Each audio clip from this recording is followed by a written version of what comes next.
everybody, this is Stephanie Peterson, and I am the owner of Fruit of the Coop in Brandon, South Dakota.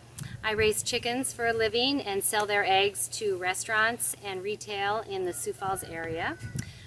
We live on about 7 acres and have, maybe around 220 chickens. We have a couple turkeys, some goats and horses, dogs, cats, you name it. I sell, like I said, pasture-raised eggs to restaurants in the area predominantly. I also aggregate some other products. I sell duck eggs, working with other suppliers who are raising ducks. I sell quail eggs, working with quail farmers. I sometimes do some aggregation and help local restaurants find places to buy goat meat and local meats and proteins. And I also teach backyard chicken keeping classes all around the area through Sioux Falls Community Ed and in different small communities around Sioux Falls.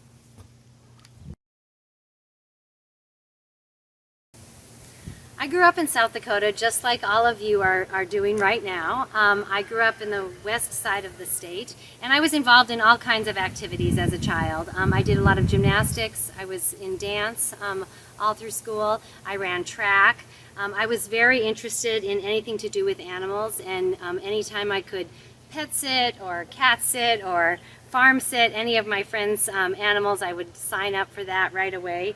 I also was involved in church youth group, and I did a lot of political campaign volunteering as a child. I found myself interested in politics and how governments were put together and run, and there was always opportunities when I got into high school to volunteer on election day and that sort of thing.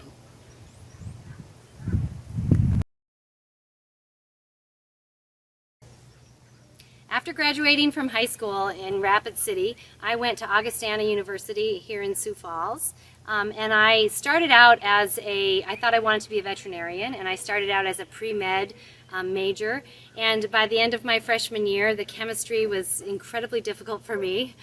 So I quickly shifted my plan and decided that I would look into political science since I had been so interested in it growing up. So I started studying political science and government systems and ended up with a major in government and international affairs. And I also proceeded with language lessons and took Norwegian language and studied in Norway for a semester, and also got a double major in Norwegian language.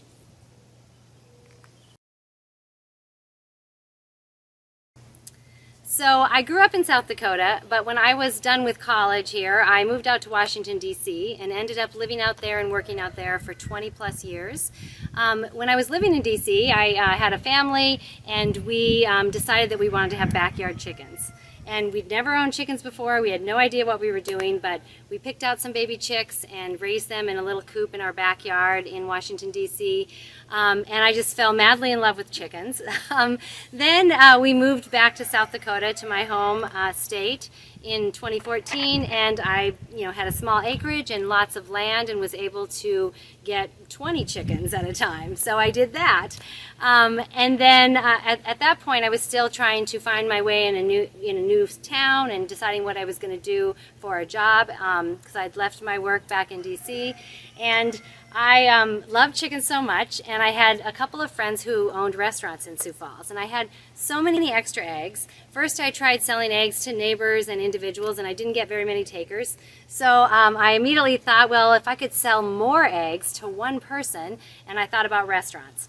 So I approached my friend who owns a restaurant. He's a breakfast and lunch restaurant, and right away he agreed to buy eggs from me, and I started selling him. Every week I'd deliver about 10 dozen eggs to his restaurant, and he would make breakfasts with them. And one thing led to another. I really enjoyed the start of that and how it felt. And over the course of the last 5 years, I've slowly built up the business. And now I'm working with 10 restaurants in the area and chefs, and then a couple of food trucks, and I have my eggs for sale in 3 or 4 retail locations as well. And my flock has grown from the original 4 to 20, and now we're up to about 220 chickens.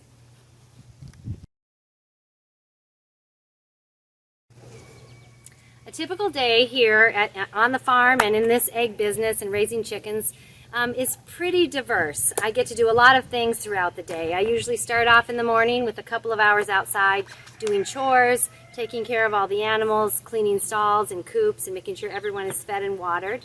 After that, I generally spend some time at my desk doing bookkeeping and that sort of side of the business and running a small business, marketing, that sort of thing, promoting my business, reaching out and communicating with my restaurant clients, making sure we're all on page with the right number of eggs they want for that week and that sort of work. I also am involved in a lot of statewide and citywide and national committees and boards that work on sustainable agriculture issues. So a good chunk of my day is with the online Zoom meetings with those organizations, and that usually happens in the early afternoon after lunch. And then in my late afternoon and into the evenings, I'm typically packaging eggs and I am delivering eggs to restaurants. And then there are certain days of the week where I set aside to do quite a lot of egg washing and egg candling and preparing the product for the restaurants. And I also have one employee who does a lot of that washing and candling for me as well.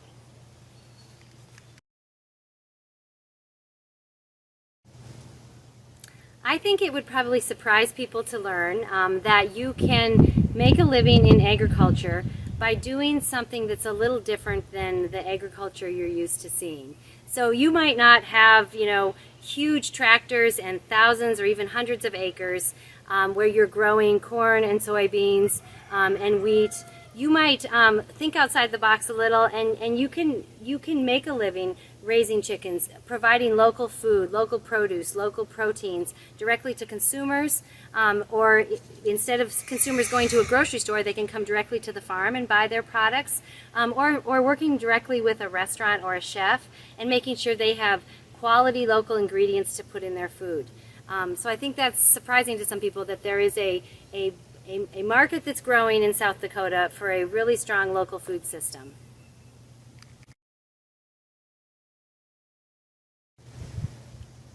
I think for experience needed for this type of job, there's a large number of things that I think are beneficial in this business. First of all, you have to like animals. You have to enjoy animals, specifically chickens for what I do. You have to be curious and enough to learn about them and their behaviors and their needs. And even go so far as knowing how they need to be cared for physically, and if they need veterinary services, being able to do some of that yourself. So a basic understanding of animal science and an interest in that is definitely beneficial and helpful. I think it's also good to have really good communication skills. So in my business, I spend, yes, a lot of time just talking to chickens, but I also talk to human beings and adults and children. A big part of my job is that, and communicating with people of all ages and from all over the place. So I think that's really helpful for you to have. Also, if you kind of have a grasp of basic agriculture and food systems. I've learned that as I've gone along. I've learned a lot more about the different types of agriculture and what a true food system is made up of and where your food comes from and all the players that are involved in getting that food from a farm to your table. So I think getting to know about that and understand how that works is also very helpful.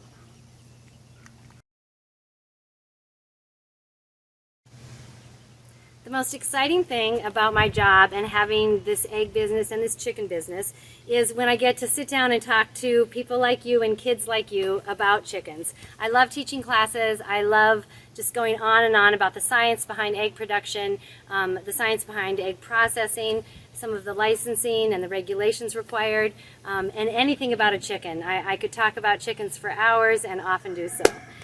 I would say the least favorite thing about my job is probably cleaning stalls and coops. Cleaning all the chicken manure out. It's something I don't look forward to and I put off until it's a larger project than it needs to be.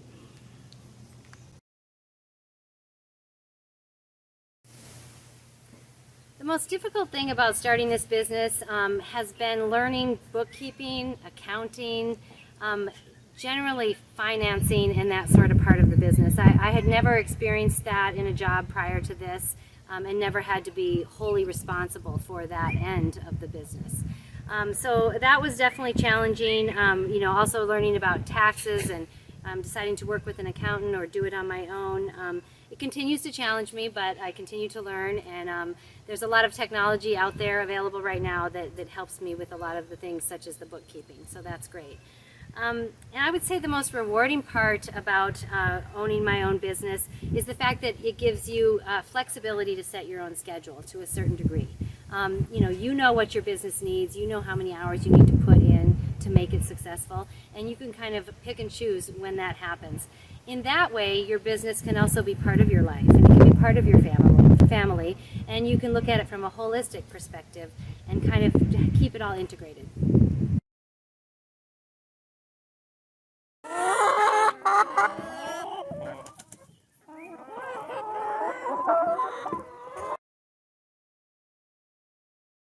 Ladies.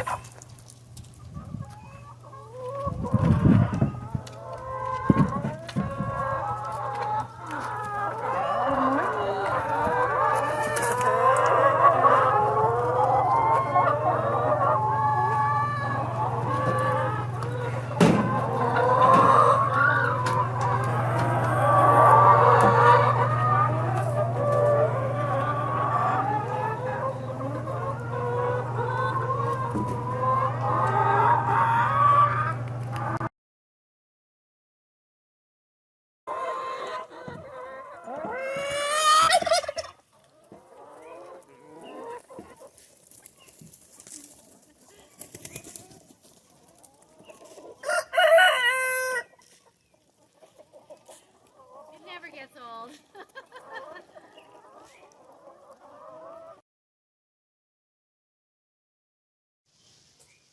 This time of year, chickens will decide they want to make baby chicks. So their body temperatures on hens will get higher and higher and hotter until they finally decide it's time to sit on a nest of eggs. So here I have a couple of broody hens that are sitting on eggs, and it will take them about 21 days of heating up those eggs and sitting on them until the eggs hatch into baby chicks. We can try to look under here and see what... Yep, you can see the eggs there. I've marked them with some blue marker just to keep them straight and make sure I'm not getting them mixed up with any other eggs.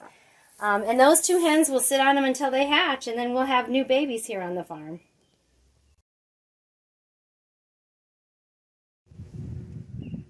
So chickens are a prey animal, which means that there's lots of animals out there called predators that want to eat them. So if you're going to raise chickens, it's important to try and keep them safe. There's a number of ways you can do it. As you see here, we do have a fence up, and this is a portable fence that can be electrified or not. And really, instead of trying to keep a chicken in, this would be used to keep predators out. A fox or a coyote who loves to eat chicken, they're not going to go up to a fence that's electrified. We're not currently using this as an electric fence, and it is open on one end so the chickens have the ability to get out and roam around. But we have used it that way in the past, and we've had a number of predator issues. We one summer had a fox that came back every single day, and that fox would take one chicken a day for about a month. So by the time that fox had moved on, I had lost almost 30 chickens, and that was really disturbing and hard for my business. At the time, I had a coop that was way down deep in the pasture, far away from the house, and I think that's probably why it was so easy for the fox to steal the chickens.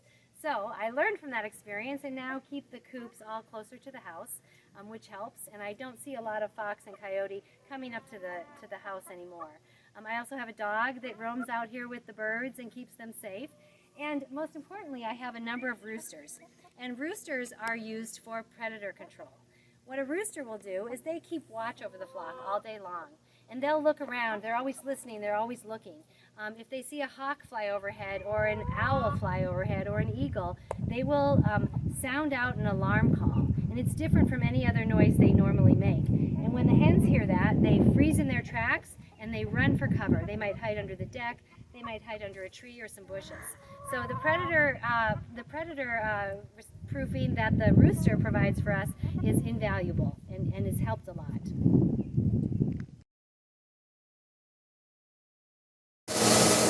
So this is our new egg washer, and we basically took a little section of our garage that we didn't need and turned it into my manufacturing corner where I can process all the eggs. And we've gone through a number of different size egg washers, and we just, as we grow and as the business grows, we keep growing into larger infrastructure. So this, I can't imagine that I'll ever need anything bigger than this. Hopefully this is the washer I'll use for the rest of my life.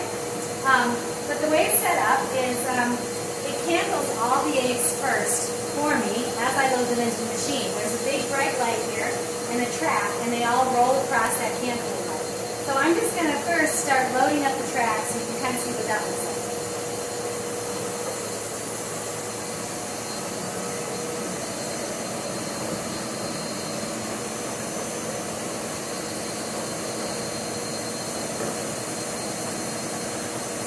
Eggs onto the conveyor belt, and then why don't we take a look and see where they're going to go next.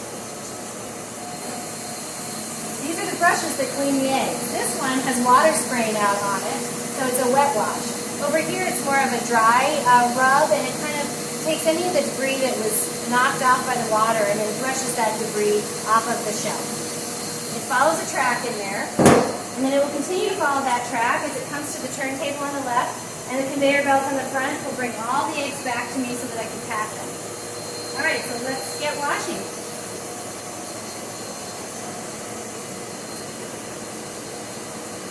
You also have the option to speed this up a little faster if you want it to move faster through the machine.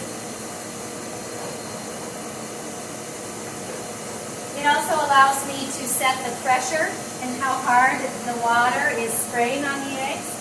So if I have eggs that are extra dirty, I can turn the pressure up on the water. This machine washes the eggs at a very high temperature. As you can see here, the temperature is currently 136 degrees.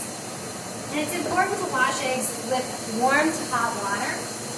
And the reason is that if you submerge an egg into ice cold water, the insides of the egg will shrink up in the cold. And if there is bacteria on that porous shell, it will pull that bacteria into the egg, possibly contaminating it. So if you wash your eggs in hot water, the inside of the egg kind of swells up in that heat, and it pushes any bacteria away from the shell and away from the egg.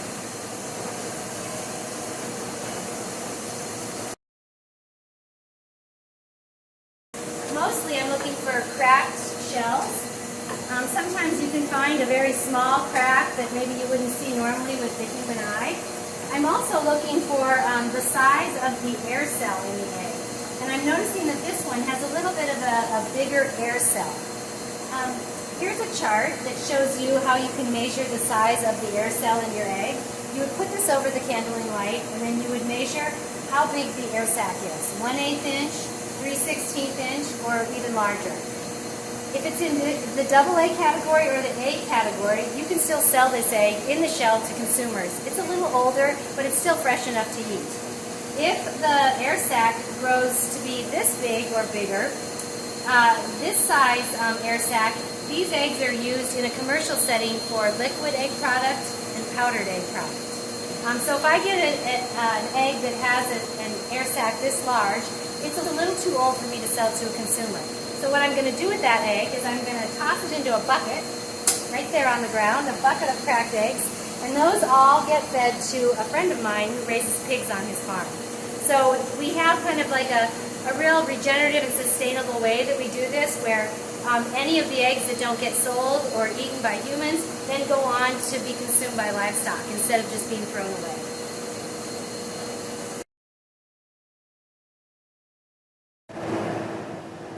So this business is seasonal, and it changes from summer to winter. In the winter, there's not as many hours of daylight, so it's harder for the hen to produce an egg. So the way it works is a hen needs 16 hours of daylight to stimulate her to make an egg and to lay an egg. So in the winter when it's cloudy or snowy or rainy, she doesn't have as much light, so she might skip a couple days during the week and only lay 2 or 3 eggs a week instead of 5 to 7. So that does affect my business, and when I promise eggs to a restaurant, they need to know that they can get that same number of eggs whether it's summer or whether it's winter. So there's a couple things you can do. I do have a lot of suppliers in the area, and they are other small farmers that raise chickens, and they will sell me their eggs. In addition to the eggs I get from my flock, I will buy eggs from other farmers. That works really well. It helps me keep my supply up. Another thing you can do is you can add some daylight in the form of a light bulb inside your chicken coop. So there's a couple things about that you need to consider. If you do add that extra light, you might just leave it on a couple of hours each day, either early in the morning or late in the day, so it extends their daytime. It makes them feel like the day is a little bit longer. I wouldn't leave it on all the time. It's not good for them. They do need some darkness and some time to rest and sleep. So that will help your chickens continue to lay their eggs throughout the winter, and you'll have a higher production.